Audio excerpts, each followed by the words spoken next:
ರಿಥಮ್ ಕನ್ನಡಕ್ಕೆ ಸ್ವಾಗತ. ದಿನದ ಪ್ರಮುಖ ಸುದ್ದಿಗಳು. ಉತ್ತರ ಪ್ರದೇಶದ ಪ್ರಯಾಗ್ರಾಜ್ನಲ್ಲಿ ಮಹಾಕುಂಭವು ಇಂದು ಪೌಷ ಪೂರ್ಣಿಮೆಯಂದು ಮೊದಲ ಅಮೃತ ಸ್ನಾನದೊಂದಿಗೆ ಪ್ರಾರಂಭವಾಗಿದೆ. ಫೆಬ್ರವರಿ 26ರವರೆಗೆ ನಡೆಯಲಿರುವ ಈ ಕಾರ್ಯಕ್ರಮಕ್ಕಾಗಿ ಲಕ್ಷಾಂತರ ಭಕ್ತರು, ಯಾತ್ರಿಕರು ಮತ್ತು ಸಂದರ್ಶಕರು ನಗರಕ್ಕೆ ಆಗಮಿಸಿದ್ದಾರೆ. ಈ ಕಾರ್ಯಕ್ರಮವು ಸುರಕ್ಷಿತ, ಸುಭದ್ರ ಮತ್ತು ಸ್ಮರಣೀಯವಾಗಿರಲು ಸರ್ಕಾರ ಎಲ್ಲಾ ವ್ಯವಸ್ಥೆಗಳನ್ನು ಮಾಡಿದೆ. ಪ್ರಯಾಗ್ರಾಜ್ನಲ್ಲಿರುವ ಗಂಗಾ, ಯಮುನಾ ಮತ್ತು ಸರಸ್ವತಿ ನದಿಗಳ ಪವಿತ್ರ ಸಂಗಮವಾದ ತ್ರಿವೇಣಿ ಸಂಗಮಕ್ಕೆ ಸೋಮವಾರ ಬೆಳಗ್ಗೆ ಅಪಾರ ಸಂಖ್ಯೆಯ ಭಕ್ತರು ಆಗಮಿಸಿ ಪವಿತ್ರ ನೀರಿನಲ್ಲಿ ಸ್ನಾನ ಮಾಡಿದ್ದಾರೆ. ಇದು 2025ರ ಮಹಾಕುಂಭ ಮೇಳದ ಆರಂಭವನ್ನ ಸೂಚಿಸುತ್ತಿದೆ. ಭಾರತ ಮತ್ತು ಪ್ರಪಂಚದಾದ್ಯಂತದಿಂದ ಇಲ್ಲಿ ಆಗಮಿಸಿರುವ 40 ಲಕ್ಷಕ್ಕೂ ಹೆಚ್ಚು ಯಾತ್ರಿಕರು ಶಾಹಿ ಸ್ನಾನ ಎಂಬ ಪವಿತ್ರ ಆಚರಣೆಯನ್ನು ನೆರವೇರಿಸಿದ್ದಾರೆ. ಜನವರಿ 13ರಿಂದ ಫೆಬ್ರವರಿ 26ರವರೆಗೆ 45 ದಿನಗಳ ಕಾಲ ನಡೆಯುವ ಈ ಮಹಾಕುಂಭ ಮೇಳವು ಸುಮಾರು 45 ಕೋಟಿ ಜನರಿಗೆ ಆತಿಥ್ಯ ವಹಿಸಲಿದೆ. ಇದು ಭಾರತದ ಶ್ರೀಮಂತ ಸಾಂಸ್ಕೃತಿಕ ಪರಂಪರೆ ಮತ್ತು ಆಧ್ಯಾತ್ಮಿಕ ಸಂಪ್ರದಾಯಗಳನ್ನು ಪ್ರದರ್ಶಿಸುತ್ತದೆ. ಪ್ರಧಾನಿ ನರೇಂದ್ರ ಮೋದಿ ಅವರು ಜಮ್ಮು ಮತ್ತು ಕಾಶ್ಮೀರದಲ್ಲಿ ಝಡ್ಮೋರ್ ಸುರಂಗವನ್ನು ಉದ್ಘಾಟಿಸಿದರು. ಚಿತ್ರ ಸದೃಶವಾದ ಗಂದರ್ಬಾಲ್ ಜಿಲ್ಲೆಯಲ್ಲಿ ನೆಲೆಗೊಂಡಿರುವ ಝಡ್ಮೋರ್ ಸುರಂಗವು ಶ್ರೀನಗರ ಮತ್ತು ಸೋನಾಮಾರ್ಗ್ ನಡುವಿನ ಸಂಪರ್ಕವನ್ನು ವರ್ಧಿಸುತ್ತದೆ ಮತ್ತು ಪ್ರಯಾಣಿಕರಿಗೆ ಎಲ್ಲಾ ಹವಾಮಾನದ ಮಾರ್ಗವನ್ನು ಒದಗಿಸುತ್ತದೆ.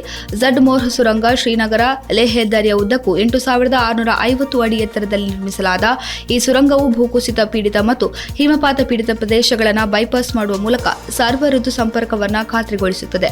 ರೂಪಾಯಿ 2400 ಕೋಟಿಗೂ ಹೆಚ್ಚು ವೆಚ್ಚದಲ್ಲಿ ನಿರ್ಮಿಸಲಾದ ಈ ಯೋಜನೆಯು ಸುರಕ್ಷಿತ ಸುರಂಗ ಮತ್ತು ಉತ್ತಮವಾಗಿ ಅಭಿವೃದ್ಧಿ ಹೊಂದಿದ ರಸ್ತೆಗಳನ್ನು ಒಳಗೊಂಡಿದೆ.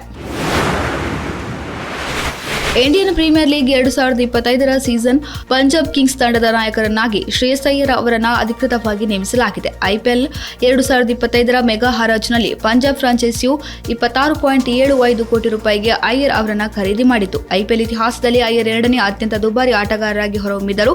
2025ರ ಐಪಿಎಲ್ನ ಮೊದಲ ಪಂದ್ಯದಲ್ಲಿ ಪಂಜಾಬ್ ತಂಡವನ್ನು ಮುನ್ನಡೆಸುವ ಮೂಲಕ ಅಯ್ಯರ್ ಇತಿಹಾಸ ಸೃಷ್ಟಿಸಲು ಸಜ್ಜಾಗಿದ್ದಾರೆ. 3 ವಿಭಿನ್ನ ಐಪಿಎಲ್ ತಂಡಗಳನ್ನು ಮುನ್ನಡೆಸಿದ ಮೊದಲ ಭಾರತೀಯ ಆಟಗಾರ ಎಂಬ ಹೆಗ್ಗಳಿಕೆಗೂ ಪಾತ್ರರಾಗಿದ್ದಾರೆ.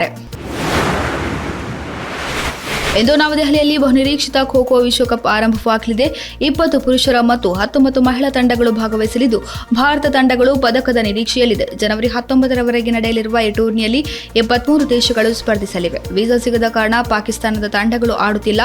ಇಂಗ್ಲೆಂಡ್, ಬಾಂಗ್ಲಾದೇಶ, ನೇಪಾಳ, ದಕ್ಷಿಣ ಆಫ್ರಿಕಾ, ಅರ್ಜೆಂಟೀನಾ, ಅಮೆರಿಕ, ಮಲೇಷ್ಯಾ ಸೇರಿದಂತೆ ವಿವಿಧ ದೇಶಗಳು ಟೂರ್ನಿಯಲ್ಲಿ ಭಾಗವಹಿಸಲಿವೆ. ತಮಿಳು ನಟ ಅಜಿತ್ ಕುಮಾರ್ ಬರೋಬ್ಬರಿ 15 ವರ್ಷಗಳ ನಂತರ ಕಾರ್ ರೇಸ್ಗೆ ಇಳಿದು ಗೆದ್ದು ಬೇಕಿದ್ದಾರೆ. ಜನವರಿ 12ರ ಭಾನುವಾರ ದುಬೈನಲ್ಲಿ ನಡೆದ ದುಬೈ 24 Hour 2025 ಕಾರು ರೇಸಿಂಗ್ ಸ್ಪರ್ಧೆಯ 991 ವಿಭಾಗದಲ್ಲಿ ತಮಿಳು ನಟ ಅಜಿತ್ ಕುಮಾರ್ 3ನೇ ಸ್ಥಾನ ಮತ್ತು GT4 ವಿಭಾಗದಲ್ಲಿ ಸ್ಪಿರಿಟ್ ಆಫ್ ದಿ ರೇಸ್ ಗಳಿಸಿದ್ದಾರೆ. ಈ ಸಾಧನೆಗೆ ಅಜಿತ್ ಕುಮಾರ್ ಮತ್ತು ಅವರ ತಂಡಕ್ಕೆ ಅಭಿನಂದನೆಗಳ ಮಹಾಪೂರವೇ ಹರಿದು ಬರುತ್ತಿದೆ.